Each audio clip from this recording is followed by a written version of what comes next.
Think I got everything set up and ready to go. Let me check the audio real quick. Everything's set up and ready. Sounds good on Rumble.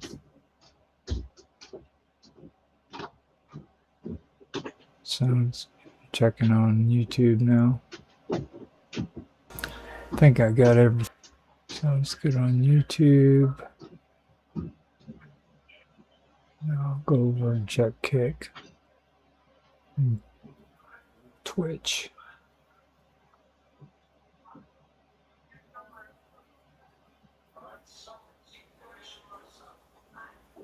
Takes it a second to kick in. Takes it a second to kick in. Sounds good on Kick. Now let's see what's on Twitch.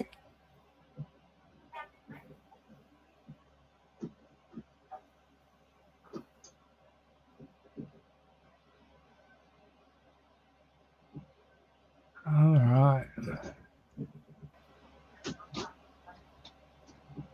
All right. Sounds good on Twitch. So put this back on Rumble.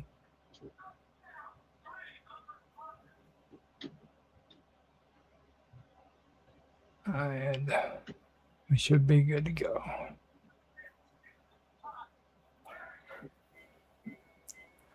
So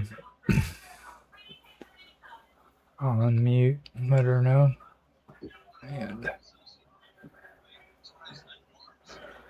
okay, I got everything set up on my end and ready for recording. So whenever you're ready to do this, let me know. Being able to function socially. That's right. And then I apply that to my AI chatbot, trying to, I can't help it. Yeah. Oh, I want it to like me. Oh. Well, this is the trick. I mean, these are another thing that I think is like very predatory and very dangerous about how a lot of AI systems are set up is to mimic those forms of sociality and twist them and use them to manipulate you.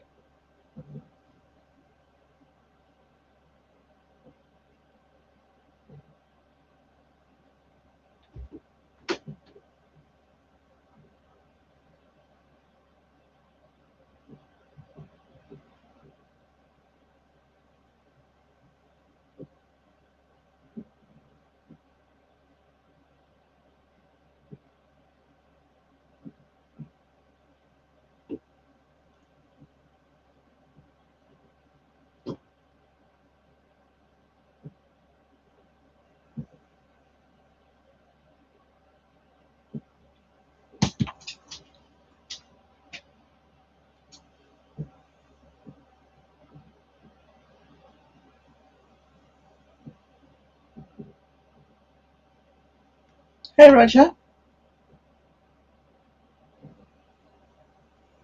It says you're here, Yeah, I'm here. I just muted out. but I can't see or hear you. I just muted out. Can you hear me now? Hello? Huh. Can you hear me? Maybe you're out back having a smoke. Okay, how about now? Can you hear me?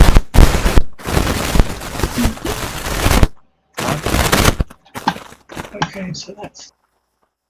Let me back out, and then I'll come back in.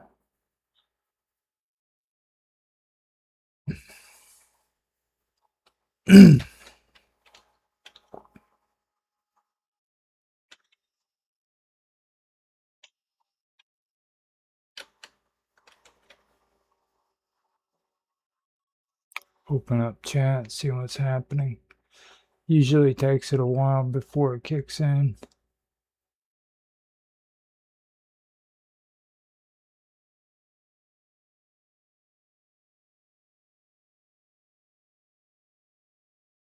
That's weird. Maybe she backed out. Boy, this is not a good time for an audio check.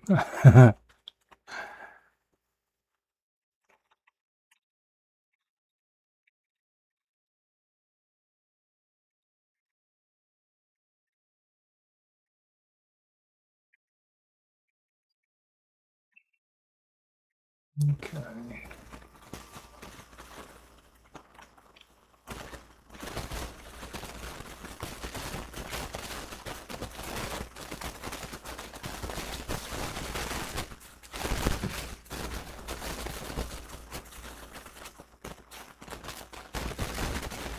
She's in elements. Let's see.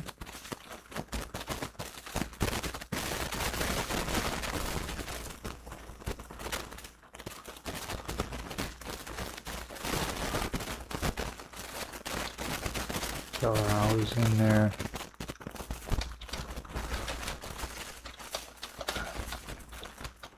I bet she couldn't hear me though.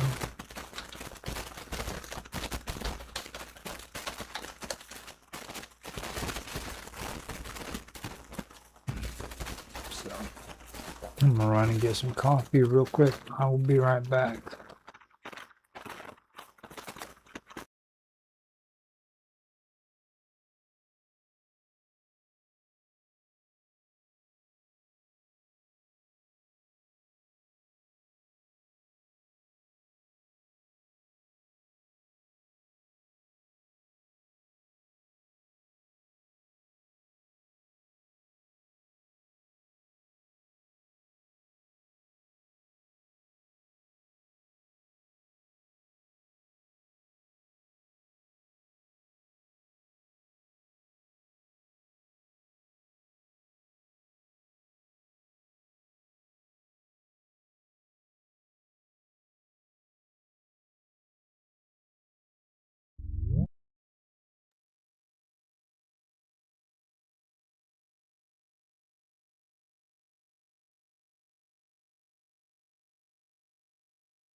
I'm muted.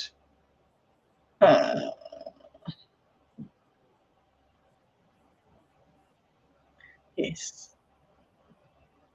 All right. Okay. Excellent.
Hi.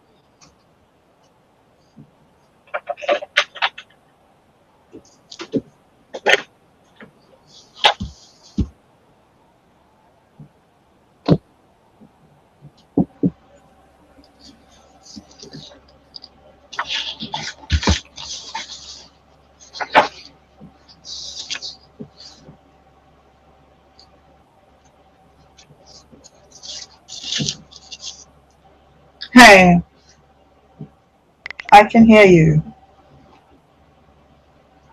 Can you hear me? Yes, I can hear you. Yeah, it's weird. It was. You're echoing. You're echoing. I don't even know how that. Oh, that's right. I know what it is. I'm still on the brain. You're in the brain, so you're talking in the brain now. Okay, so it's working in the brain. So shall we mute in Gypsy? Well, let me go in there and double check, because Yeah, I can hear you. Okay, you can hear me. Yeah, can you hear me? Can you hear me? I've muted in Jitsi. Yeah, I can hear you. All right. Okay, do you want to do it in here then? Yeah, we can do it. That'd be good. All right, brilliant.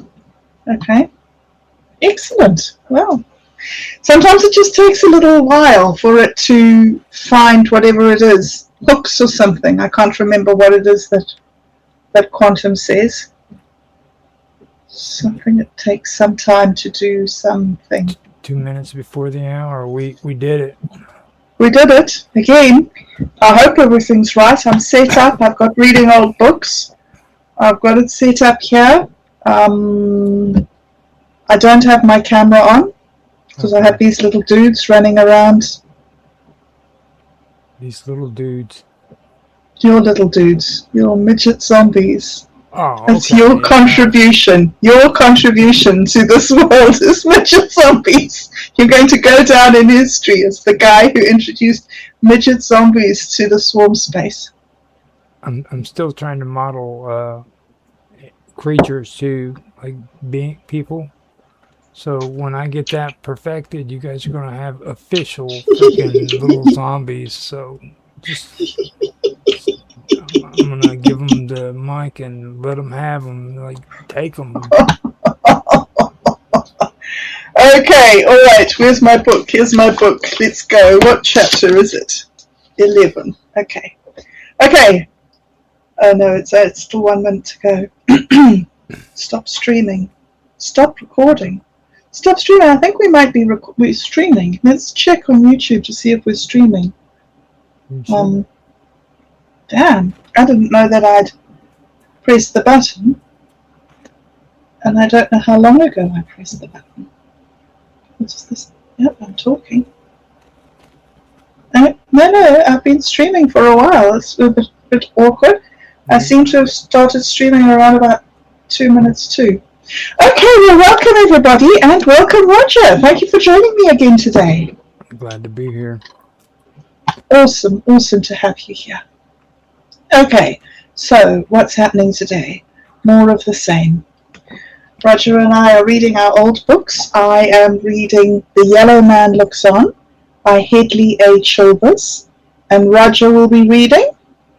I will be reading Gentlemen, Scholars, and Scoundrels, and moving on to the next story, which is Highbrows, Lowbrows, and Middlebrows by Russell Linds. That's right. So. Awesome. Okay, looking forward to that, and I know Otto's looking forward to that too. So, all right, shall we just jump right in then? Sure. It's my usual style of small talk. Let's do it. Let's do it. Right, chapter 11, and before we begin, I will just give my customary caveat that this book was written in 1933. It deals with times and issues that are long past, sometimes uses language that we do not use today.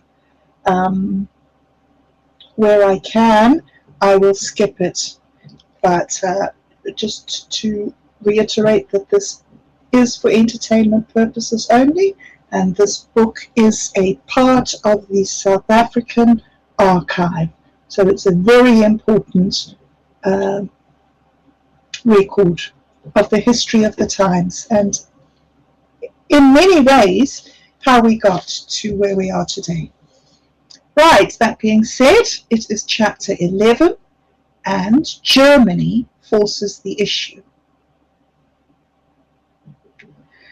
The two great protagonists, Kruger and Rhodes, grown increasingly masterful with the years, were about to begin their long duel.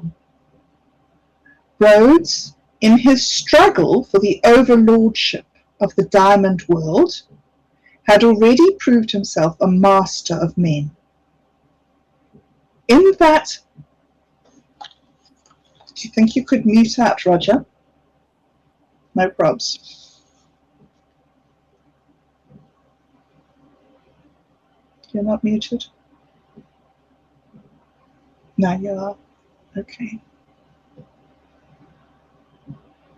Rhodes, in his struggles for the overlordship of the diamond world, had already proved himself a master of men. In that interesting book, African Treasures, by Mr. W.P. Taylor, is a picture of him in a characteristically autocratic mood. A picture which describes his anger one day with the directors of De Beers for failing to negotiate with the prospectors Ward and Armstrong for the purchase of their newly discovered Wheatleton diamond mine.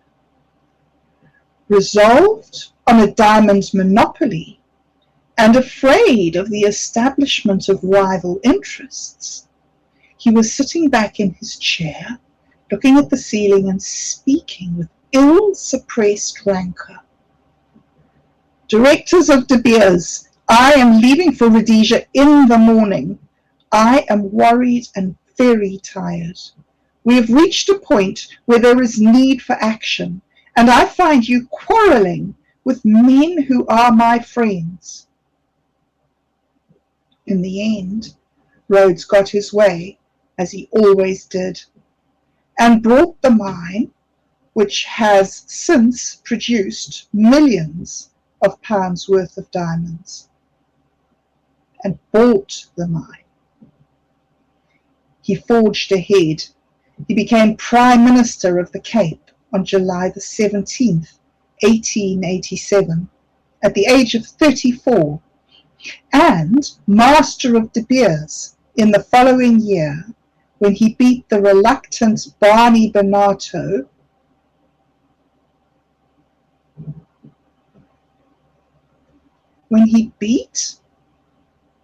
Master of De Beers in the following year when he beat the reluctant Barney Benato, an amalgamation of the diamond interests of Griqualand West. The amalgamated De Beers was registered in 1888, a mighty move which attuned the diamond output to the needs of the world market. It prevented overproduction and saved the diamond mines. Kruger was equally autocratic.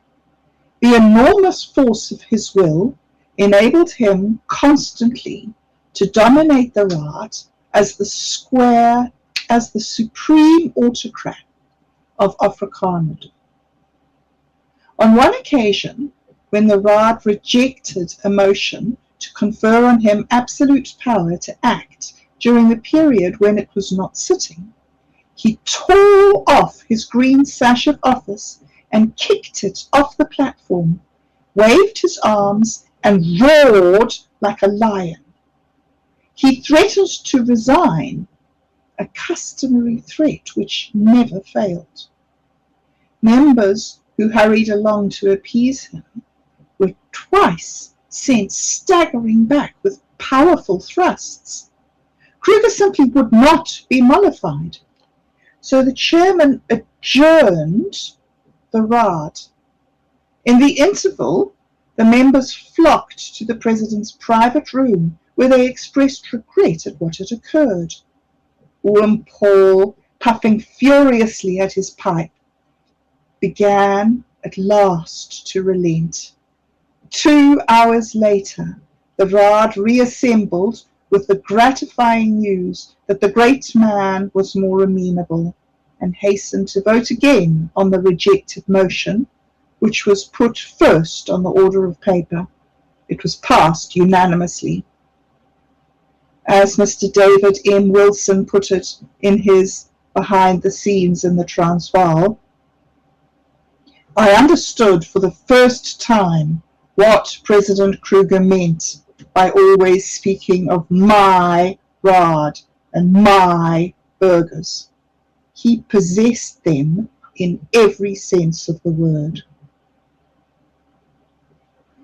Kruger made journeys to London and Europe. He had great and definite aims, chief of which was the establishment of a railway extending from Delagoa Bay to Angra Pequia. The line of this project crossed at right angles the Cape Cairo scheme of roads and made a literal cross of Africa. On that cross was afterwards nailed the body of the national goodwill. The annexation of the Transvaal on April the 12th, 1877, led by Kruger and Dr. Jorrison, overseas in that year to protest. The protests proved abortive. Then the victory of the Boers in the 1880 to 1881 war led to the signing of the Pretoria Convention on August the 3rd, 1881, an agreement by which England retained suzerain rights, the right to march troops through the Transvaal in time of war, to control the Transvaal's foreign relations, and to appoint a resident.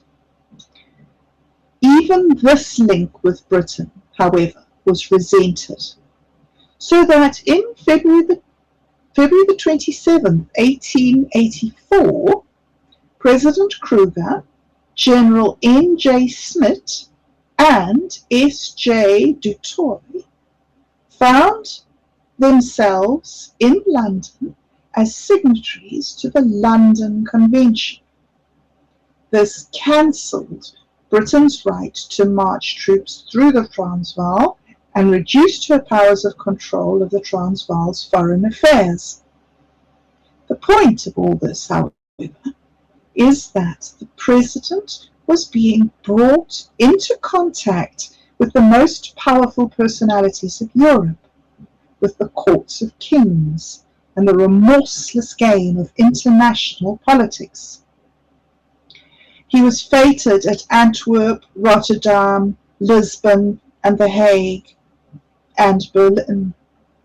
Incidentally, as showing the atmosphere in which he moved, it is recorded that at a Berlin banquet at which Wilhelm I and Bismarck were present, one of Kruger's men, General Smith, was describing how the burghers had shot down the British during the war. Bismarck gruffly suggested that a different story might have been told had Disraeli, whom he greatly admired, been in power. Kruger's visit to Lisbon at this time, however, strengthened his hold on railway interests with the Portuguese in Africa and put him in a better position to expand eastwards to Mozambique as leader of a transcontinental Boer republic. It was in 1884 that Kruger's emissaries crossed the western border of the Transvaal into Bechuanaland and founded the two little republics, Stellaland and Goshen. This, of course, closed Rhodes's corridor from the Cape to the north. Rhodes resolved to fight. He fought invincibly from Mankrawani, the chief of the Batlapin of southern Bechuanaland. He first secured a cession of a large tract of territory representing about a half of Bechuanaland. It was a bold move, but the Cape Parliament refused to accept the cession. I look on this Bechuanaland territory, Rhodes protested warmly, as the Suez Canal of the trade of the country, the key to the interior. On its acceptance or rejection depends the question whether this colony is to be confined to its present borders or to be the dominant state in South Africa. But nothing availed. So, finding all remonstrance vain, he appealed to the imperial government. which agreed to assume control of Bechuanaland, provided the Cape government bore half of the cost of administration. But the Cape declined even that, and it looked as if Kruger would succeed in effectually closing the corridor and in building an impassable rampart across Africa. Germany now took a hand. She established herself in Southwest Africa. She overrode all concessions granted by Chief Kamahirero to the English hunter Robert Louis, Car Robbie, and though the latter struggled grimly for his rights and even appealed at the last to Lord Salisbury, who said, "We can't afford to go to war with Germany," he was superseded by the Kaiser's men and eventually banished over the border. He met his death on the frontier after a fight with a leopard. It was the seizure of the coastal strip by the Germans that awakened England from her lethargy. Rhodes was profoundly disturbed by it. He insisted in a memorable speech in the Cape Parliament that German ambition would not stop at Agrippina. Even if the Transvaal Republic had Bechuanaland, he said, speaking with great earnestness, she would not be allowed to keep it. Bismarck would make trouble with the Transvaal. Germany would come across from her settlement at Agrippina, and there would be a Germany from Agrippina to Delagoa Bay. What is the use of a few sand heaps at Agrippina to Germany? Rhodes did not mince matters.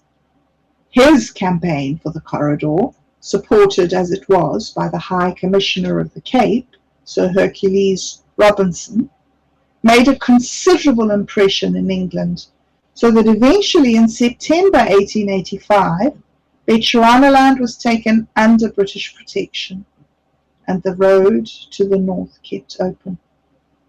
Thus Rhodes won the first round.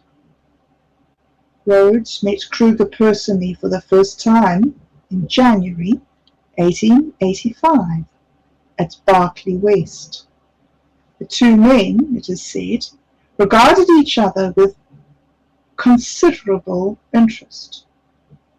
The ox, mused Kruger afterwards, is slower than the racehorse, but it draws the greater load. The remark was to prove prophetic. For while Rhodes won vast tracts for the empire in the brief course of his lifetime, Dutch nationalism has made ceaseless progress since, and, as some think, become the dominant force in Southern Africa a few years after the conclusion of the Great War. Chapter 12. Murphy's Mask and the Law. Before describing the mighty discovery in 1886 of the Rand goldfields 35 miles south of Pretoria, an amazing romance which brought Rhodes into yet sharper conflict with Kruger, let us try to throw some light on the curiously complex Anglo-Dutch race relations prevailing in the Transvaal in the 80s.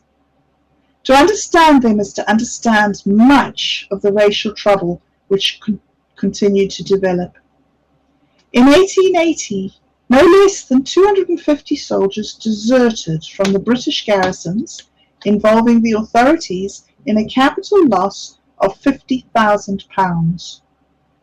Accordingly, mounted patrols were stationed on the roads leading from the camps, and a reward of £5 was offered for the capture of a deserter.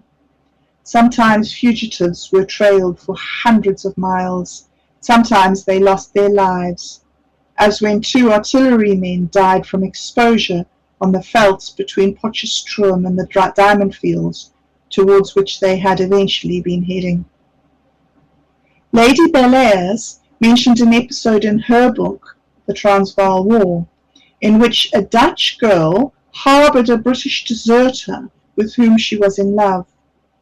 The lookout officer in charge of the mounted patrols felt certain that the soldier was being hidden on her father's farm. He accordingly rapped at the homestead door and insisted on being admitted. At first he could only see the daughter of the house, then looked up the chimney and espied the man's boots and pulled him down covered with soot. Afterwards, it transpired that the poor fellow had arranged to marry the girl and to settle on the farm. One deserter, ex-Private Murphy, became Republican executioner. Praetorian justice in the 80s, it seemed, had no animus against Irishmen. The good burghers of the Sun City, through which the runnels tinkled and flashed all day with a refreshing sense of coolness, deemed Murphy quite a fit and proper person to uphold the dignity of their law. A story is told of Mercy, who, like Coco in the Mikado, wafted by a favouring gale, as one sometimes is in trances, to a height that few can scale, save by long and weary dances, evinced a certain sombre pride in his office, in which respect, indeed, he also resembled Calecraft and Marwood, the British hangmen. His speech was slow, like the workings of his mind. Executions took place then virtually in public. The prison scaffold stood on the site of the present Mint, and was encircled by a stone wall. Long before 6 o'clock on Saturday mornings, the hour and day appointed for hangings, sightseers had appropriated the best seats on the wall. They beguiled the interval with coffee. Murphy would then appear with the condemned, who would accompany him up the ladder to the gallows where, after pulling the lever, he would watch with fatherly solicitude the unhappy descent of his victim into the pit. One day it occurred to the burghers that a little more dignity ought to mark these occasions. It was accordingly decreed that the executioner must wear a mask.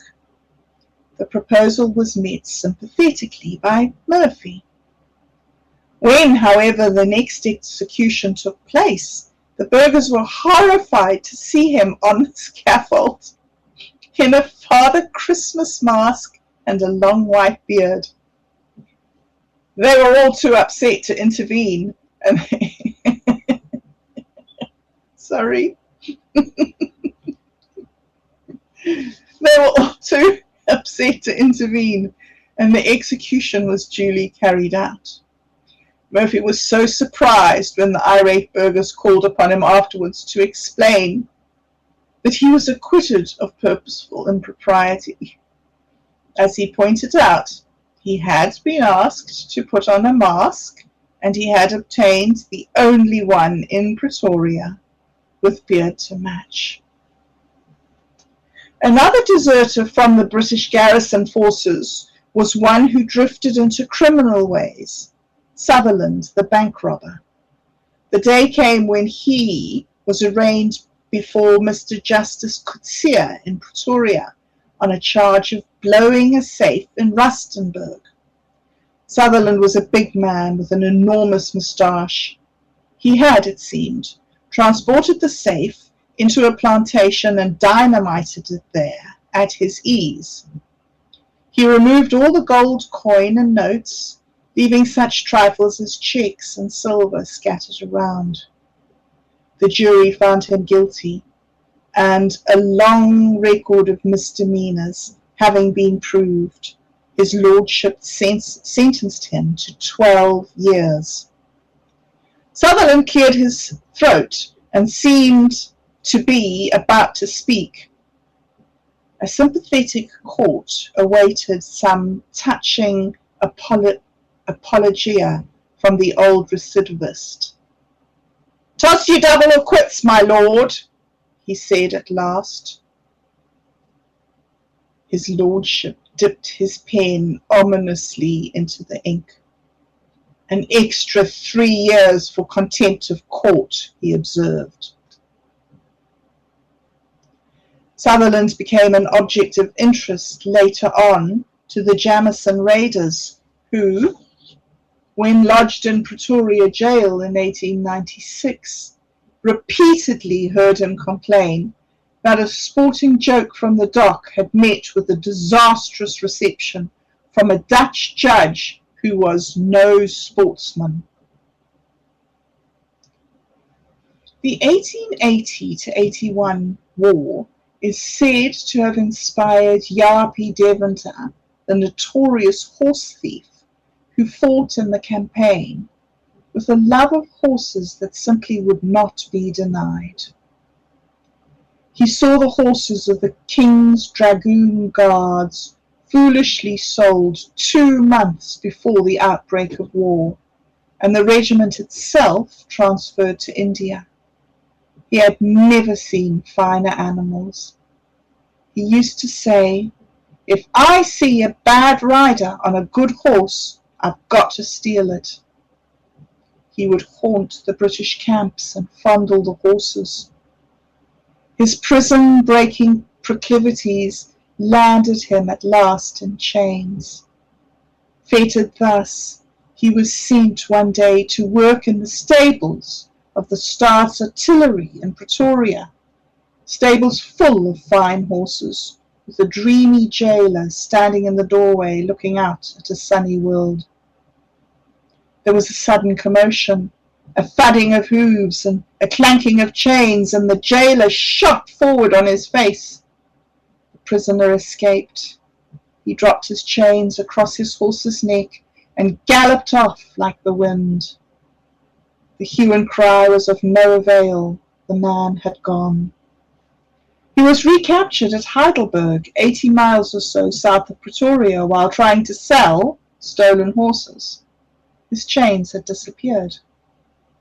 Taken under escort then to Johannesburg, he was locked up, the jailer remarking as he looked at his double locks, "Well, he won't get out of that in a hurry."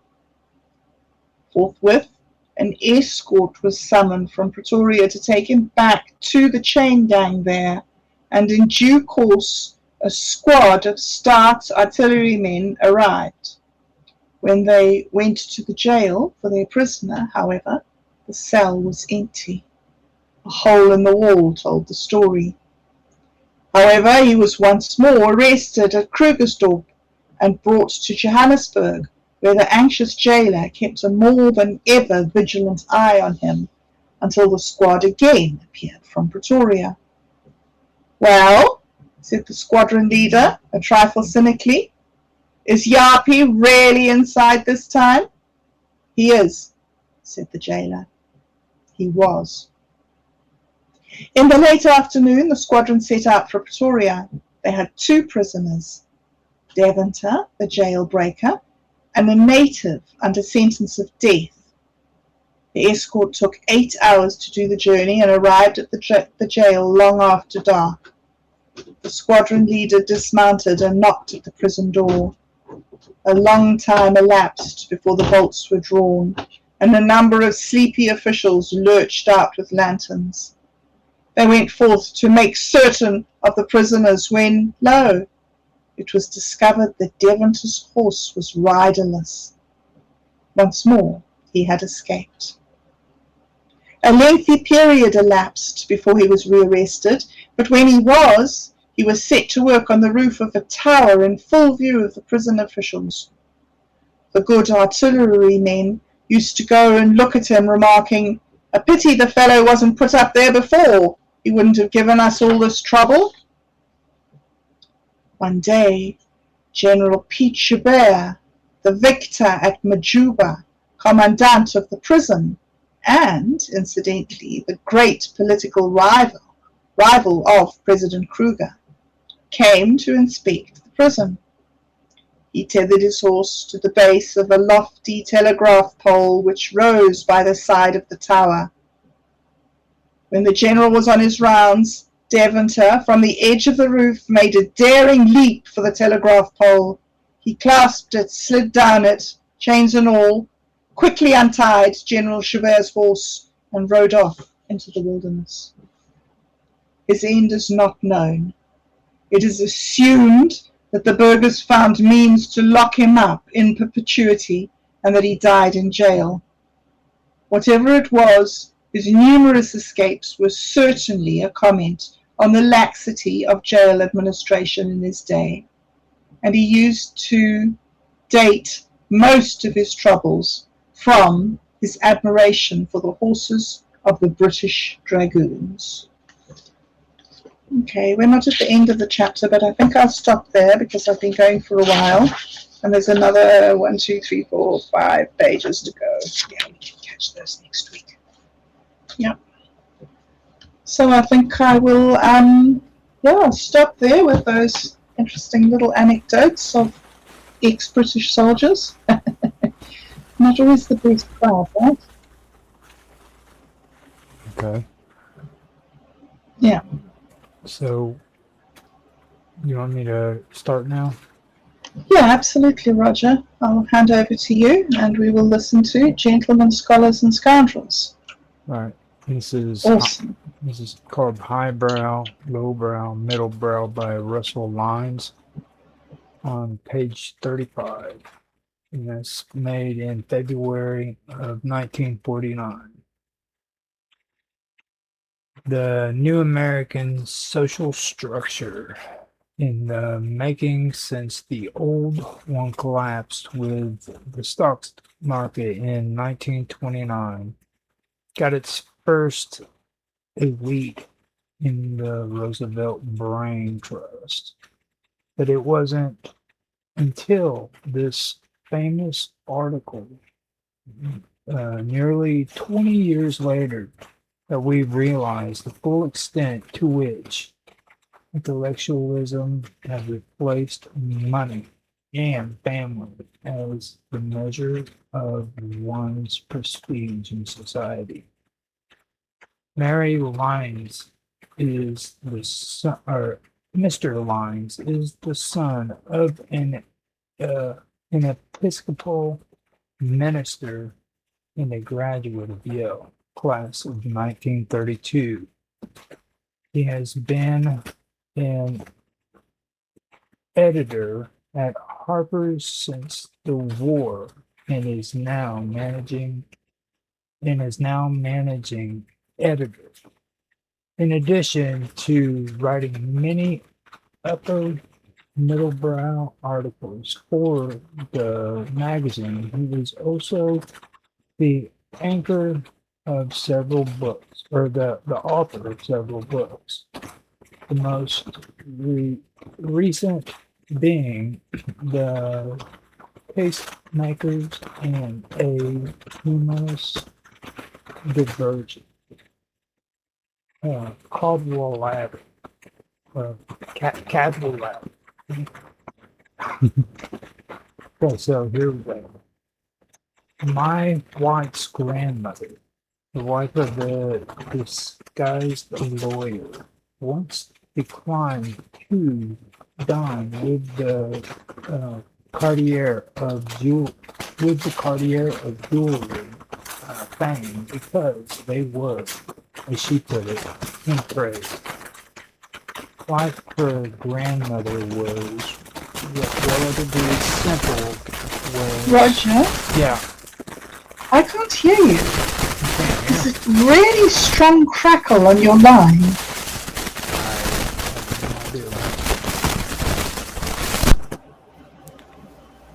Oh. No crackle now, but no Roger either. How about that? Is that better? Oh, clear as. Oh, clear as. I just had to turn Awesome. the mic up. Okay. All right, sorry about that. No, Perhaps start again. I really didn't catch the beginning. Okay. Sorry. Let me see here. Okay, the new American social structure in the making since the old one collapsed with the stock market in 1921. Got the first elite in the Roosevelt Brain Trust. But it wasn't until this famous article nearly 20 years later that we realized the full extent of which intellectualism had replaced money and family as the measure of one's prestige in society. Mr. Lyons is the son of an Episcopal minister and a graduate of Yale, class of 1932. He has been an editor of Harper's since the war and is now managing editor. In addition to writing many upper middlebrow articles for the magazine, he is also the author of several books, the most recent being The Tastemakers and a humorous diversion called Wallader is what that says. So my wife's grandmother, the wife of a distinguished lawyer, once declined to dine with the Cartier of jewelry fame because they were, as she put it, in trade. Life for grandmother was relatively simple where social distinctions were concerned. But while there are still a few people who think and act much as she did, the passage of time has eliminated a great deal of that particular kind of snobbishness from American society. We are replacing it with another kind. The old structure of the upper class, the middle class, and the lower class is on the wane. It isn't wealth or family that makes prestige these days. It's high thinking. Our heroes now are not the Carnegies or the Morgans, but the intellectuals, the atomic scientists, the cultural historians, the writers, the commentators, the thinkers of global thought, who, we assume, for lack of another faith, know better than anyone else how we should cope with what we call the new residents, our national destiny.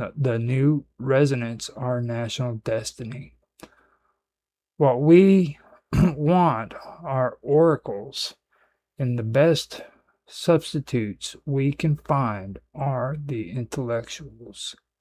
Einstein makes headlines as Millikan never did. Tony B's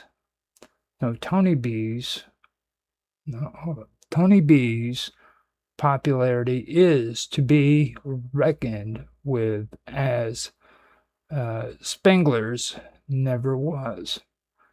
Even Calvert's whiskey has selected as men of distinction more artists, architects, writers, and commentators than it has industrialists or financiers.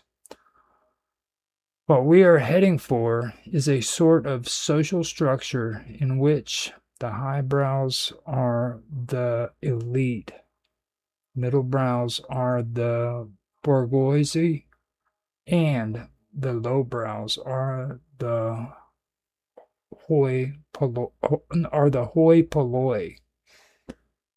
For the time being, this is perhaps largely an urban phenomena, and the true middle brow may readily be mistaken in the small community for a genuine highbrow, but the pattern is emerging with increasing clarity, and the new distinctions do not seem to be based either on money or on breeding. Some lowbrows are as rich as Billy Rose and as flamboyant, some as poor as Rosie O'Grady and as modest. Some middle brows run industries. Some run the women's auxiliary of the Second Baptist Church.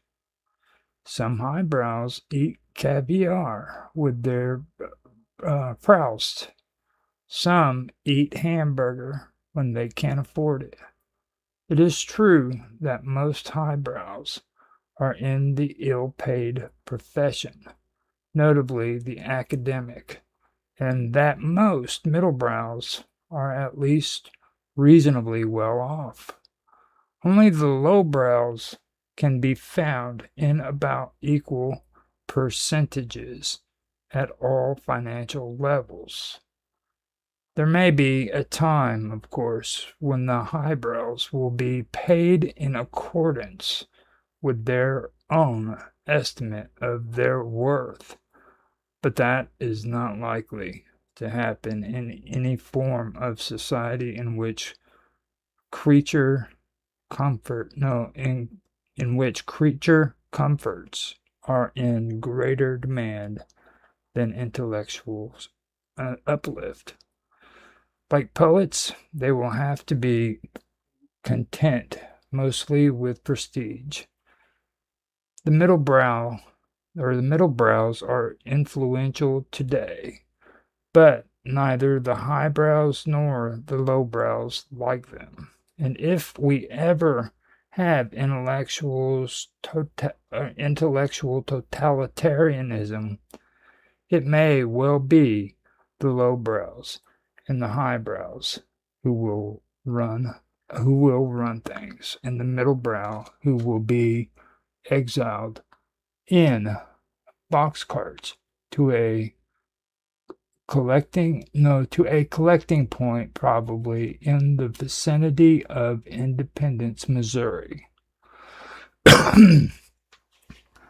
While the social shift is still in its early stages and the dividing lines are still indistinct and the species not yet frozen, let us assume a rather lofty position, examine the principal categories with their subdivisions and splinter groups, and see where we ourselves are likely to fetch up in the new order.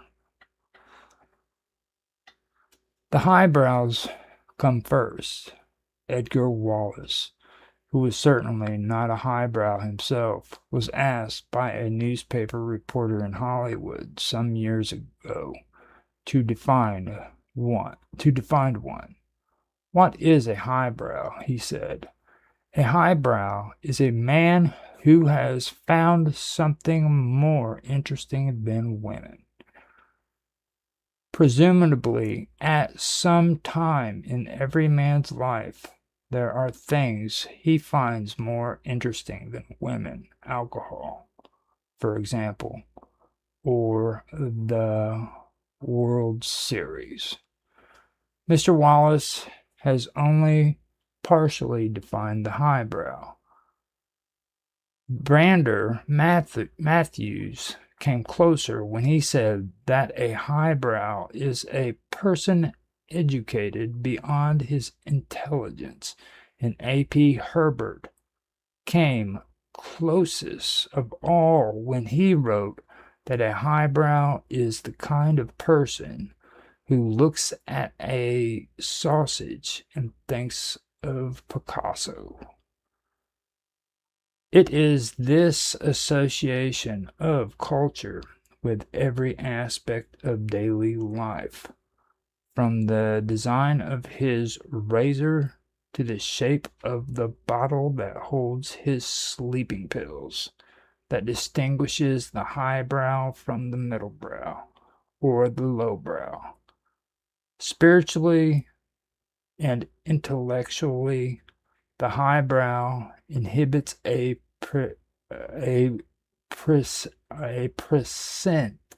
precinct well up the slopes of Parnassus, Parnassus, and his view of the cultural scene is from above. His vision pinpoints certain lakes and quarries upon which his special affections are concentrated. A perturbed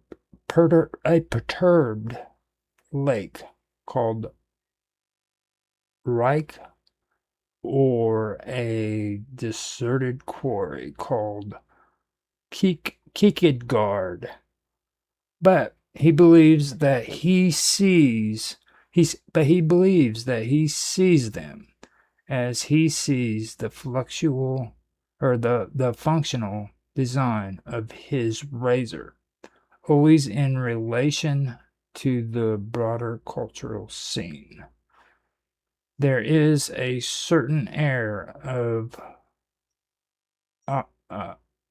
omniscience. There is a certain air of omniscience about the highbrow, though the air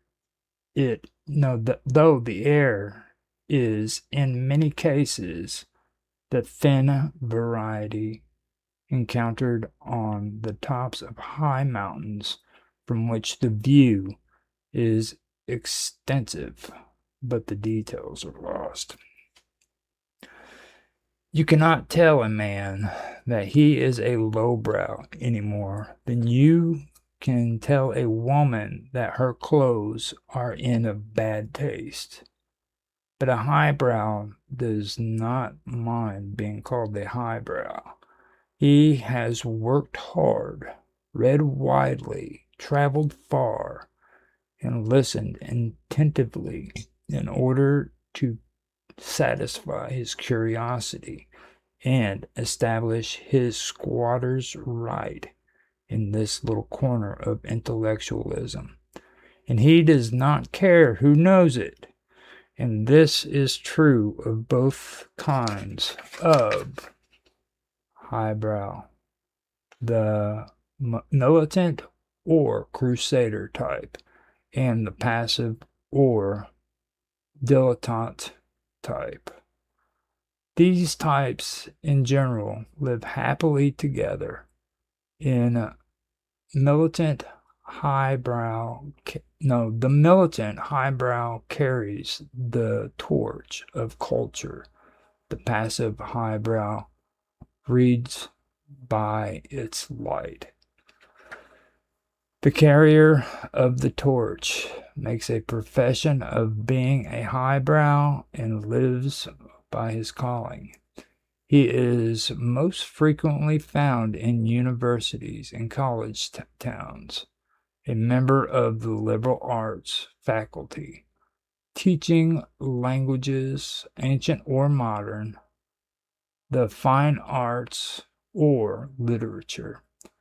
His spare time is often devoted to editing a magazine which is read mainly by other highbrows, ambitious undergraduates, and the editors of middle-brow publications in search of talent. When he writes for the magazine himself, or for another little magazine, it is usually criticism or criticism of criticism. He leaves the writing of fiction and poetry to others more bent on creation than on what has been created.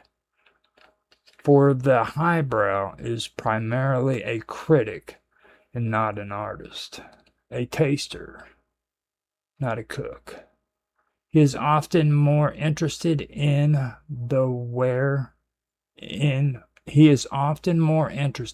where the art or where the arts have been and where they are going than in the objects themselves. He is devoted to the proposition that the arts must be pigeonholed, and that their trends should be plotted, or as W.H. Auden puts it, our intellectual marines landing in little magazines captures a trend. The gravitation of the highbrow to the universities is fairly recent. In the 20s, when the little magazines were devoted to publishing experimental writing rather than criticism of exhumed experimental writing, the highbrows flocked to Paris, New York, and Chicago.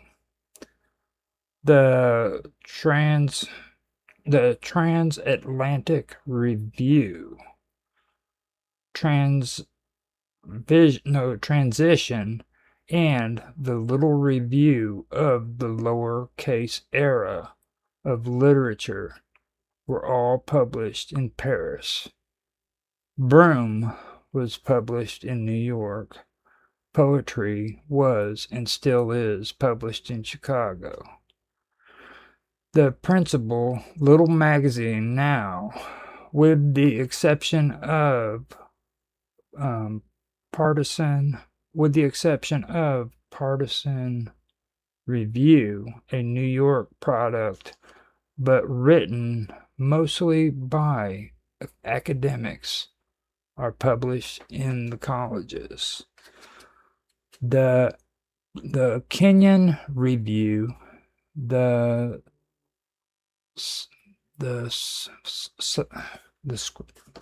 one's a tough one. The Sewanee Review, published in the Sewanee Review, the Virginia Quarterly, and so on their flavor reflects this, but this does not mean that highbrows do not prefer the center in which culture activities are the most varied and active, and these are still London, Paris, New York, and more recently Rome. Especially the fine arts. The highbrow has a chance to make a living in the metropolis where museums are centered and where art is brought and sold as well as created. This is also true to commercial publishing, in which many highbrows find suitable, if not congenial, refuge. But no matter where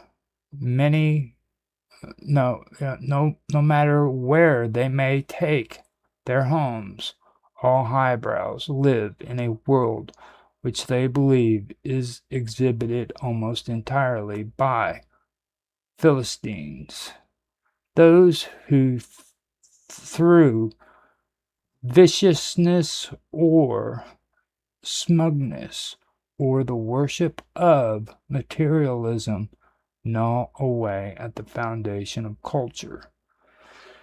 And the highbrow sees as his real enemy the middlebrow, whom he regards as a pretentious and frivolous man or woman who uses culture to satisfy social or business ambitions, who, to quote Clement Greenberg in Partisan Review, is busy devaluating the precious, infecting the healthy, corrupting the honest, and I gotta and stultifying the wise. It takes a man who feels strong to use such harsh words, but the militant highbrow has no patience with his enemies. He is a serious man who will not tolerate frivolity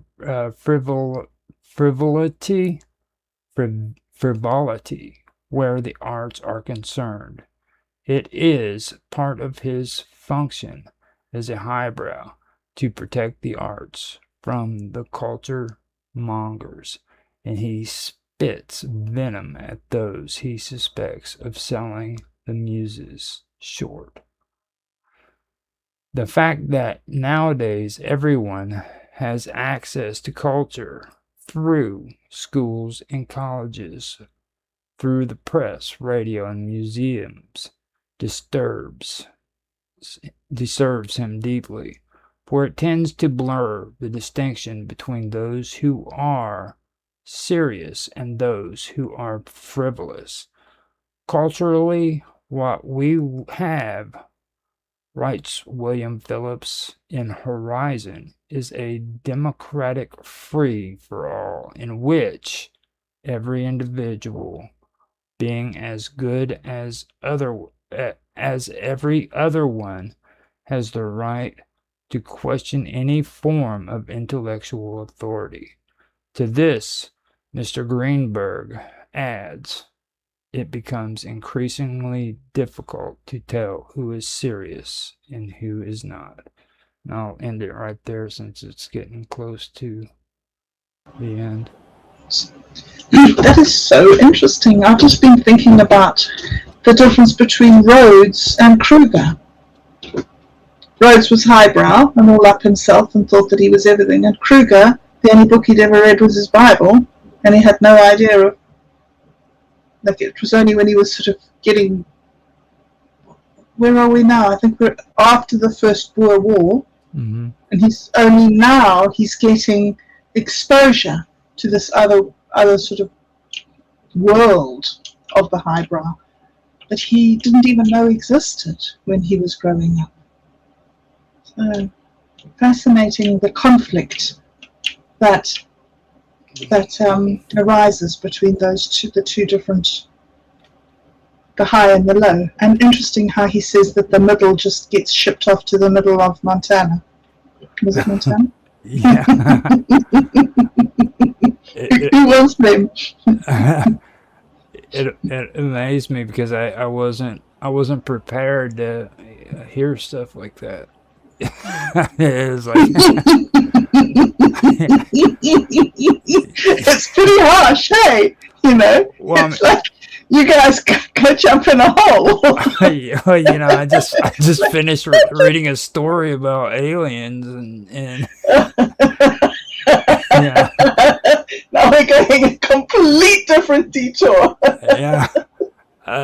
Snooty intellectual, you know, talking about highbrow, lowbrow, and lowbrow. Yeah. Medium brow. Like, wow. I thought I was extreme, you know. That's I mean, it's cool. It really is. It kind of threw me in left field, I guess, but it's interesting, and some of those words were just way too big. Damn, but you did really well. I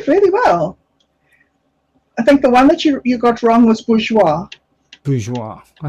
See, like, I mean, how you expect me to say bourgeois? Well, you got it now. Well, I mean, I can say it, but it's just reading it. Yes, I know. Yeah. I was making up words all through what I was doing today. That name of anger something. Mm-hmm. I couldn't. It was. I can't go back now and find it, but it was. I was just making it up. I had no idea at all how to pronounce it. I know Delagoa Bay. I know how to say that one. I possibly wouldn't have if I didn't know myself, from experience. But this Yeah. other one, this Angra, whatever, I'm gonna have to go study that and find out. On your story, I noticed that's the first time they mentioned the beers in that, isn't it? Yes, That's, yes, I think, yeah. that was the first time. That was something that I got in some of my old resource or research and Hmm. stuff. The beers sticks it out a lot. Yes. So It was interesting that Rhodes bought it so early. I didn't realize that he bought it when it was still such a young company. I mean, I should have. I think about it now for 3 minutes, and I'm like, oh, obviously. But yeah, Master of De Beers the following year. So 1888, he bought De Beers.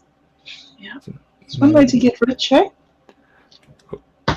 De Beers is the oldest diamond company too, aren't they? Or, Yes. or the one Yes. that's still running, I should say. The one. Yes. It's De Beers and Anglo America, aren't they? Yeah.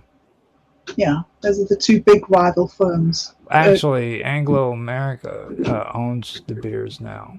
Oh. Yeah. All right. We just found that out. Okay. We just found that out about 6 months ago, I believe. Huh. So. Honestly. Yep, rich people, man. Oh yeah. And interesting that rich people are not necessarily highbrow. Well, There's about. Sorry. I've got to really do more research on this highbrow, lowbrow, and middlebrow thing because I just don't buy into what he's saying there. Because I know intellectuals are. I mean, the intellectual thing is true. But Yes. but he's not taking beatniks into consideration, which happened after. Oh no. No, not at all. You know what I mean? I was reading about it. It says origins and definitions. Oh no, I don't know where. Interestingly, here it is. Interestingly, the phrases originated from the 19th century pseudoscience of phrenology. People with high foreheads were incorrectly believed to have larger frontal lobes and greater intelligence, while those with receding foreheads were deemed lowbrow. These concepts were later popularized in the 1940s and 50s by cultural critics like Russell Lines to map out class distinction in everyday tastes, which sounds like a whole lot of he pulled it out his ear. Yeah, phrenology is, you know what phrenology is, right? The shape of your head, right? Yeah, they take and they rub your head because they think that how your head's shaped is... Shaped. It's related to your character or your... Oh my goodness. So, I mean, it's fine to listen to this, but I don't think it's fine to really take it seriously. It's definitely entertainment. Yeah. Not science. Not boy, science. Oh boy, well, we just run into some cool stories, don't we? Don't we? Don't we? Anyway. Awesome. Well, Roger, let's call it quits then. Thank you very much, everybody, for joining us. It was another fun day, and we'll be back again next week. Sounds good. Thanks, Roger. See you then. Bye-bye.